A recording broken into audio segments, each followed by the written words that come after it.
Please be seated. With pleasure, Jesus.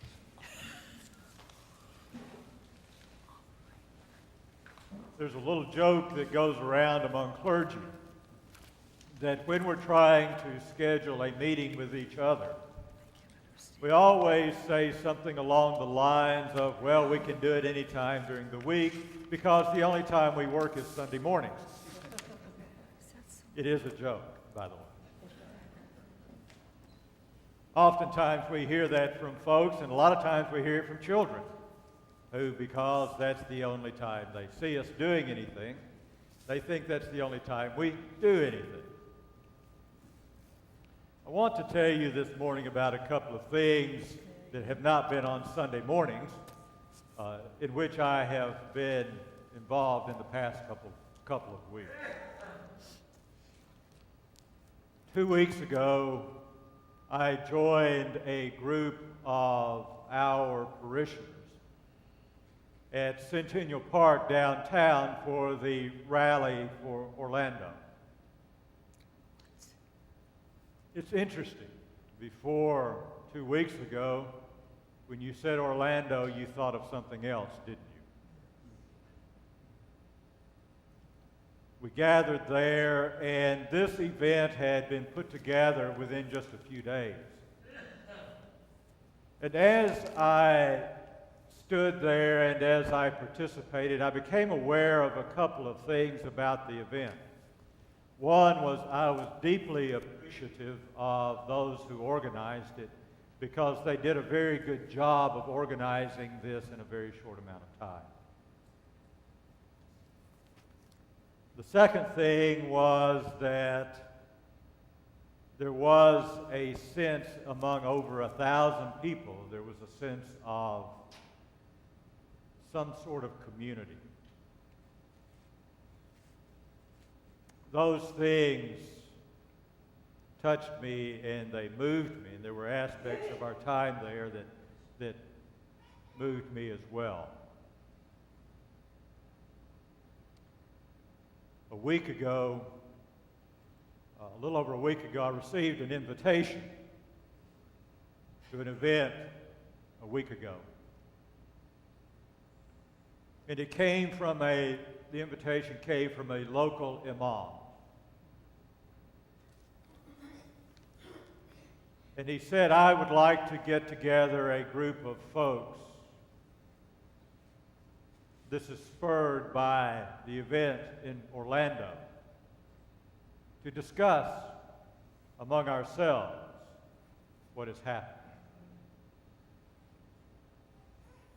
But there's another part to it, too. We would love to have you join us for iftar. The Muslims are now in the holy month of Ramadan. And during Ramadan, they fast from sunup to sunset. And iftar is Arabic for breaking the fast. So they were inviting us to join them at sunset as they broke their fast and to eat with them. So I pulled together a small group and told them we would be there. And so we went. We gathered in a meeting room, and we went around the room introducing ourselves and saying from whence we came. I quickly learned that we were Muslims and Christians and Jews and Buddhists and Unitarians. I put Unitarians in their own category because they're so broad in terms of the folks who are part of them that they deserve their own place. And over the next hour and a half, we talked about what had happened in Orlando. We talked about our roles as faithful people in the community. The community. Multiple times during the evening, I heard, we are not that kind of Muslim. We are not Muslims who kill people. We are not Muslims who do this. We are not Muslims who do that.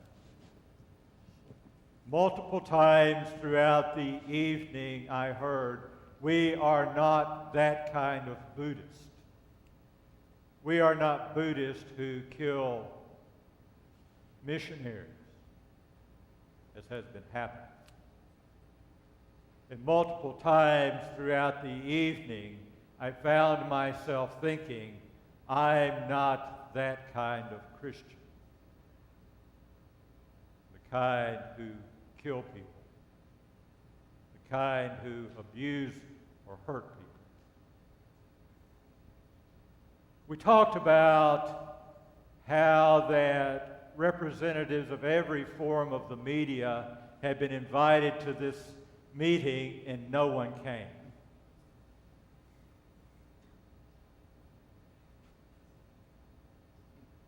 And how that the local mosques in the area had promulgated multiple public statements throughout the years of their positions as being nonviolent and non-supportive of the terrorist activities. And no one would print them or take them.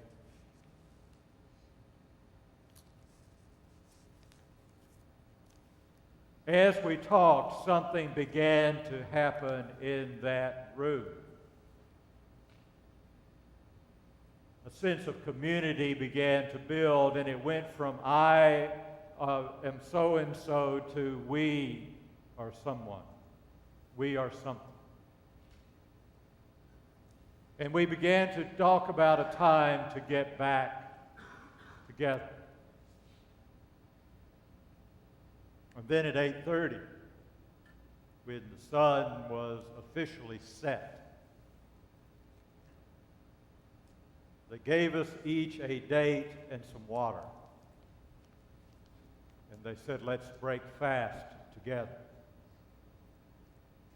And then they invited us to dinner.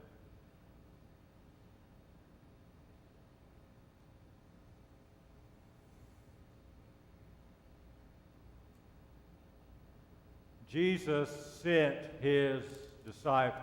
He sent 70 people out, 2 by 2. Not 1 by 1, not in large groups, but 2 by 2.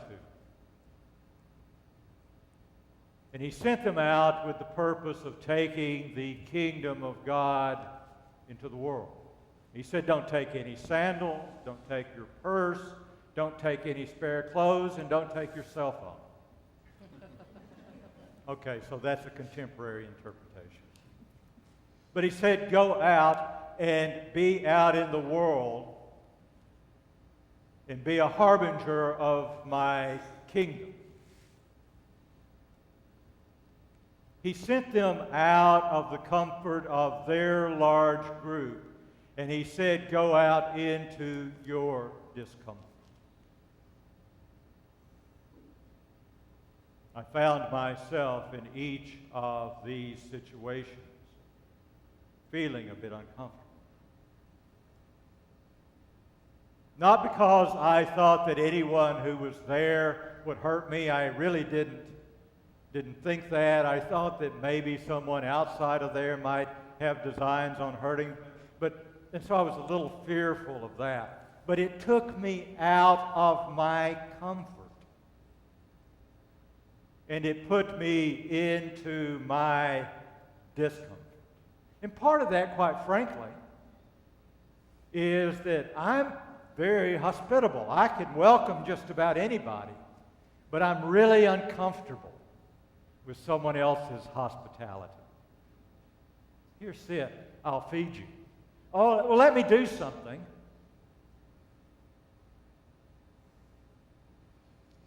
I think that we in the church have bought into the fallacy that our role as followers of Jesus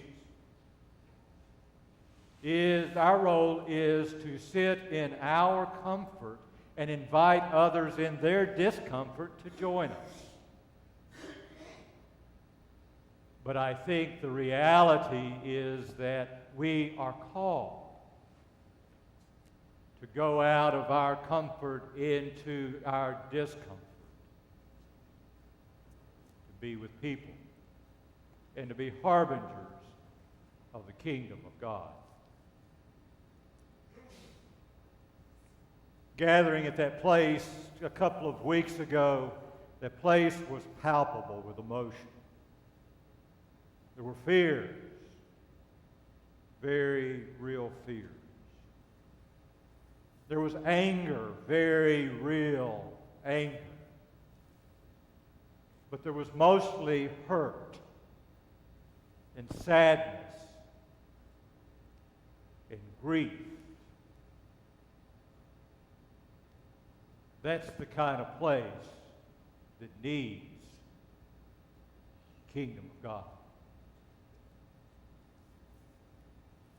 Last week there was confusion, there were apologies, there were all sorts of things going on there, and there was a sense that we can only accomplish things if we have community.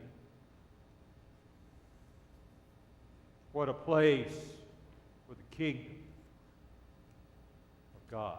Now, if this idea of kingdom is an issue for you, I understand most of us have not resided or lived under a king. So let's change that word and let's use one that works just fine in that context. Let's make it the dream of God. And that ultimately the dream of God as we come to understand it is that all creation be reconciled with Him and lived out in love of God and love of each other and in peace.